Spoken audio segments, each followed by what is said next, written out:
Hello అండి, అందరికీ నమస్తే. మీకు ఈ వీడియో నచ్చినట్లయితే లైక్ చేయండి, షేర్ చేయండి, అలాగే ఛానల్ని సబ్స్క్రైబ్ చేసుకోండి. భూమి శోభాచంద్ర లాగా రెడీ అయిపోయి అలా శరత్చంద్ర ఇంటి ముందుకొచ్చి నాట్యం చేస్తూ ఉంటుంది. ఇంకో వైపేమో అపూర్వ ఇంకా శరత్చంద్ర ఇద్దరు నిద్రపోతూ ఉంటారు. భూమి అలా నాట్యం చేస్తూ ఉంటే తన మువ్వల సౌండ్కి అపూర్వకైతే మెలకు వచ్చేస్తుంది. ఏంటి ఎవరైనా నాట్యం చేస్తున్నట్టున్నారే అని చెప్పేసి అలా ఇల్లంతా వెతుక్కుంటూ బయటకు వచ్చి చూడగానే ఇక చీకట్లో భూమి డ్యాన్స్ చేస్తూ ఉంటుంది. ఇక అది చూసి అపూర్వ అయితే, ఏయ్ ఎవరు నువ్వు, ఈ టైంలో మా ఇంటి ముందు నాట్యం చేస్తున్నావేంటి అని చెప్పేసి అలా అపూర్వ అడగగానే ఇక భూమి అయితే అపూర్వ దగ్గరికి వెళ్ళి, నేనెవరో చెప్పే ముందు నీకొకటి ఇవ్వాలి, ఆగు అపూర్వ అని చెప్పేసి భూమి అలా అపూర్వ చెంపలు రెండు వాయిస్తుంది. ఇక అప్పుడే అపూర్వ అయితే, ఏయ్ ఎవరు నువ్వు అని అడుగుతుంటే చెప్పకుండా ఇలా కొడతావేంటి అని చెప్పేసి అడగగానే, నేనెవరో ఇంకా అర్థం కాలేదా, నేనే శోభాచంద్రని, ఇప్పుడే నాకు గుర్తొచ్చానా అని చెప్పేసి భూమి చెప్పగానే ఇక అపూర్వ అయితే షాక్ అయిపోతుంది.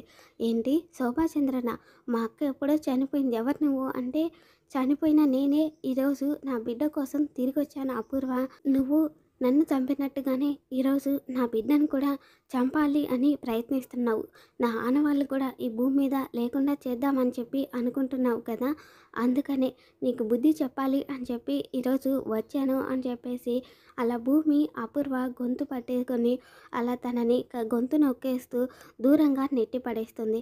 దాంతో అపూర్వ స్పృహ కోల్పోతుంది. తర్వాత ఏమో భూమి శరత్చంద్ర గదిలోకి వెళ్ళి శరత్చంద్ర చైర్లో కూర్చొని అలా ఊగుతూ ఉంటే ఇక అప్పుడే శరత్చంద్ర అయితే ఎవరు అని చెప్పేసి అడగగానే, నేనే బావా శోభాచంద్రని అని చెప్పి భూమి అంటుంది. ఇక శరత్చంద్ర అయితే, శోభాచంద్ర అని చెప్పేసి అలా ఆశ్చర్యంగా ఉంటే, అవును బావా నేనే శోభాచంద్రని, ఇన్నేళ్ళుగా కనబడి నేను ఇప్పుడు ఎందుకు నీ ముందుకు వచ్చాను అనుకుంటున్నావా, మన బిడ్డ ప్రాణాలతోనే బతికుంది బావా, కానీ ఇప్పుడు మన బిడ్డ ప్రాణాపాయ స్థితిలో ఉంది, తనని నువ్వు కాపాడాలి అని చెప్పేసి అలా భూమి చెప్పి ఇక అక్కడి నుండి మాయమైపోతుంది. తర్వాత ఏమో శరత్చంద్ర ఏంటి ఏం చెప్పింది, నా బిడ్డ బతికుండడం ఏంటి, ఆ రోజు శోభాచంద్రతో పాటి నా బిడ్డ చనిపోలేదా, బతికే ఉందా అని చెప్పేసి అలా ఒక నిమిషం ఆలోచించి తేరుకున్న తర్వాత అలా హాల్లోకి వచ్చి చూడగానే ఇక అక్కడైతే అపూర్వ స్పృహ కోల్పోయి ఉండటంతో, అపూర్వ ఏమైంది, ఎందుకు ఇక్కడ ఉన్నావు అని చెప్పేసి అంటే, ఏం లేదు బావా వాటర్ కోసమని వచ్చాను, కళ్ళు తిరిగినట్టు అనిపించి ఇక్కడే పడిపోయాను అని చెప్పేసి అపూర్వ మేనేజ్ చేస్తుంది. తర్వాత ఏమో గగను తన ఆఫీస్ పని చేసుకుంటూ వాటర్ కోసమని అలా కిచెన్లోకి వెళ్తాడు. ఇక అప్పుడే భూమి అయితే మెల్లిగా ఇంట్లోకి రావడం చూసి గగన్ అయితే, ఏ తైతెక్క ఆగు అని పిలవగానే ఇక భూమి అయితే కంగారు పడిపోతూ ఉంటుంది.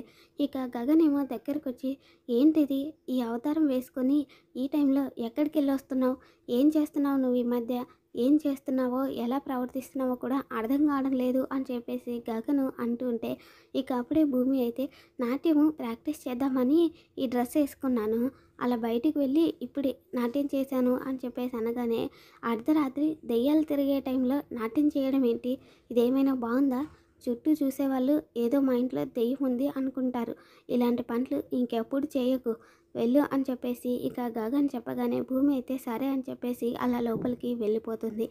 అలా లోపలికి వెళ్ళగానే ఇక శరత్చంద్ర శోభాచంద్ర ఫోటో చూసుకుంటూ, అమ్మ ఈరోజు నేను నాన్నకి మీ బిడ్డ బతికే ఉంది అనే ఆలోచన కలిగేలా చేశాను, నా ప్రయత్నం ఎంతవరకు ఫలిస్తుందో ఆ దేవుడు ఎంతవరకు సహకరిస్తాడో చూడాలి అని చెప్పేసి అలా అనుకుంటూ ఉంటుంది. తర్వాత రోజు ఉదయాన్నే ఇక గగను ఆఫీస్కి వెళ్తూ ఉంటే ఇక అప్పుడే శారద అయితే, రే గగన్ ఈరోజు పండగరా గుడికి వెళ్దాం అందరం కలిసి, ఇప్పుడు ఆఫీస్కి వద్దులే అని చెప్పేసి అలా అంటూ ఉంటే, లేదమ్మా నాకు ఆఫీస్లో మీటింగ్ ఉంది చాలా ఇంపార్టెంట్, నేను వెళ్ళాలి మీరు వెళ్ళండి అని చెప్పేసి గగను ఆఫీస్కి వెళ్ళిపోతాడు. తర్వాత ఏమో శారద వాళ్ళంతా గుడికి బయలుదేరి వెళ్తారు. ఇంకోవైపు ఏమో గుడిలో వినాయక చవితి సంబరాలు జరుగుతూ ఉంటాయి. ఇక అక్కడికేమో రఘురాము రామలక్ష్మి జానకి అందరూ వస్తారు. ఇంకోవైపు నుండి శరత్చంద్ర అపూర్వ కూడా వస్తూ ఉంటారు. అలా ఇద్దరు ఎదురుపడగానే, అరే ఎన్ని రోజులైంది నిన్ను చూసి అని చెప్పేసి ఇద్దరు హక్ చేసుకుంటూ, జానకి నీకు చెప్పలేదు కదా, వీడు శరత్చంద్ర నా ప్రాణ స్నేహితుడు అని చెప్పేసి అలా రఘురాము పరిచయం చేస్తూ ఉంటాడు. ఇంకోవైపు శరత్చంద్ర కూడా తనే నా భార్య అపూర్వ అని చెప్పేసి పరిచయం చేస్తూ ఉంటే ఇక అప్పుడే రఘురామ్ అయితే, మా చెల్లి శోభాచంద్ర బ్రతికుంటే ప్రతి సంవత్సరం వినాయక చవితికి గుడిలో నాట్యం చేసేది. ఆ నాట్యం చూడడానికి 2 కళ్ళు సరిపోయేవి కాదు అని చెప్పేసి అలా శోభాచంద్రని గుర్తు చేసుకుంటూ ఉంటారు. ఇంకో వైపేమో అపూర్వ కోపంగా ఉంటుంది. ఇలా శోభాచంద్ర గురించి మాట్లాడుకుంటూ ఉంటే రామలక్ష్మి ఇక అలా గుడి చూస్తాను అని చెప్పేసి అలా వెళ్తూ ఉంటే ఇక అప్పుడే భూమి అయితే వినాయకుడి దగ్గర దండం పెట్టుకుంటూ ఉంటుంది. స్వామి, మా అమ్మ శోభాచంద్ర నేను కళ్ళు తెరవకముందే చనిపోయింది. మా అమ్మని ఎలాగో నాకు చూపించలేవు. కనీసం మా నాన్నకైనా నన్ను దగ్గర చేయి స్వామి. నా జీవితంలో మిగిలిన ఏకైక కోరిక ఏదైనా ఉంది అంటే అది ఇదే. ఈరోజు నిన్ను ఏం కోరుకున్నా తీరుస్తావు అంటారు కదా, ఇదే నా కోరిక స్వామి. నా కోరికను నెరవేర్చు అని చెప్పేసి భూమి అలా దేవుడికి దండం పెట్టుకుంటూ ఉంటుంది. ఇక ఇదంతా విన్న రామలక్ష్మి అయితే రఘురాం వాళ్ళ దగ్గరికి వెళ్ళి, అమ్మ, నాన్న, అక్కడ ఎవరో ఒక అమ్మాయి నేను శోభాచంద్ర గారి కూతుర్ని, నన్ను మా నాన్న దగ్గరికి చేరేలా చెయ్యి అని చెప్పేసి దండం పెట్టుకుంటుంది అని చెప్పేసి చెప్పగానే, ఏంటి శోభాచంద్ర గారి అమ్మాయ్యా, ఎవరు అని చెప్పేసి పద చూద్దాం అని చెప్పేసి ఇక రఘురాం, జానకి, అలానే శరత్చంద్ర, అపూర్వ అందరూ అలా వెళ్తారు. అక్కడికి వెళ్ళి చూడగానే భూమి ఉండటం చూసి ఇక అప్పుడే శరత్చంద్ర అయితే, ఈ అమ్మాయ్యా, ఈ అమ్మాయి నా కూతురేనమ్మా అని చెప్పేసి చెప్పగానే ఇక రఘురాం అయితే షాక్ అయిపోతాడు. ఏంట్రా, ఈ అమ్మాయి నీ కూతురేంటి అని చెప్పి అలా రఘురాము అడగగానే అప్పుడే రామలక్ష్మి కూడా, అవును అంకుల్, ఈ అమ్మాయి మీ కూతురేంటి? తనకు తన తండ్రి ఎవరో తెలియదు, తన తల్లి శోభాచంద్ర అని తనని తన తండ్రి దగ్గరికి చేర్చమని దేవుణ్ణి వేడుకుంటూ ఉంటే నేను విన్నాను. కానీ ఇప్పుడు మీరేమో ఈ అమ్మాయి నా కూతురే అని చెప్తున్నారు.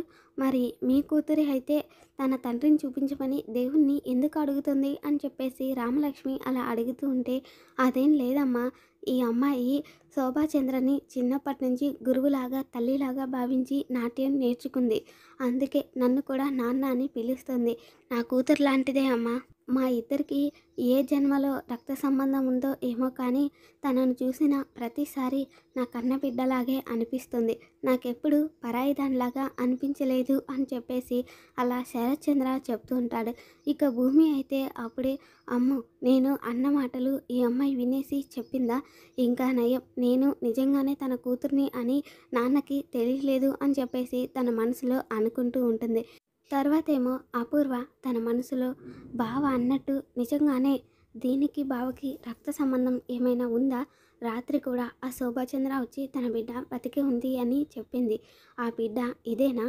ఏంటో ఈ నిజాలన్నీ తెలుసుకోవాలి. అదే ఇదైతే కన్నా దీన్ని లేకుండా చేయాలి అని చెప్పేసి అలా తన మనసులో అనుకుంటూ ఉంటుంది. తర్వాత ఏమో భూమిని, ఏంటే మేము ఎక్కడికి వెళ్తే అక్కడ నువ్వే కనిపిస్తున్నావు, ఎందుకు మమ్మల్ని ఫాలో అవుతున్నావా ఏంటి అని చెప్పేసి అలా అంటూ ఉంటే ఇక భూమి అయితే, అయ్యో లేదండి, నేను మా ఆంటీ వాళ్ళతో కలిసి గుడికి వచ్చాను, ఈరోజు పండగ కదా, అనుకోకుండా మిమ్మల్ని చూశాను అని చెప్పేసి అలా భూమి శరత్చంద్ర దగ్గరికి వెళ్ళి నాన్న అని చెప్పేసి తనని హగ్ చేసుకుని తనతో మాట్లాడుతూ ఉంటుంది. ఇక అప్పుడే గుడి లోపలికి వచ్చిన గగన్ అయితే భూమి శరత్చంద్రతో అలా మాట్లాడడం చూసి భూమి అని చెప్పేసి అలా గట్టిగా పిలుస్తాడు. అలా పిలవగానే ఇక భూమి అయితే ఏంటండి అని చెప్పేసి గగన్ దగ్గరికి వెళ్ళిపోతుంది. ఏంటి, నీకు ఎన్నిసార్లు చెప్పినా మారవా? నిన్ను అవమానించే వాళ్ళు, నిన్ను మనుషులో కూడా చూడని వాళ్ళ దగ్గరికి వెళ్ళకూడదు అని చెప్తే పదే పదే వాళ్ళ దగ్గరికి వెళ్తున్నావు, పద వెళ్దాం అని చెప్పేసి అలా గగను భూమి చేయి పట్టుకొని అలా వెళ్తూ ఉన్నప్పుడు గగను గుడిలోని ఒక దగ్గర నీళ్ళల్లో కాలు పెట్టేసి ఉంటాడు. ఇక ఆ తడి అడుగులు అలా పడుతూ ఉంటే భూమి అయితే తన వెంటే అడుగులో అడుగు వేసుకుంటూ 7 అడుగులు వేస్తున్నా నీతో అని చెప్పేసి మనసులో అనుకుంటూ మురిసిపోతూ వెళ్తూ ఉంటుంది. మరి రాబోతున్న ఎపిసోడ్లో ఏం జరుగుతుందో మళ్ళీ మన ఛానల్లో తెలుసుకుందాం. Thanks for watching.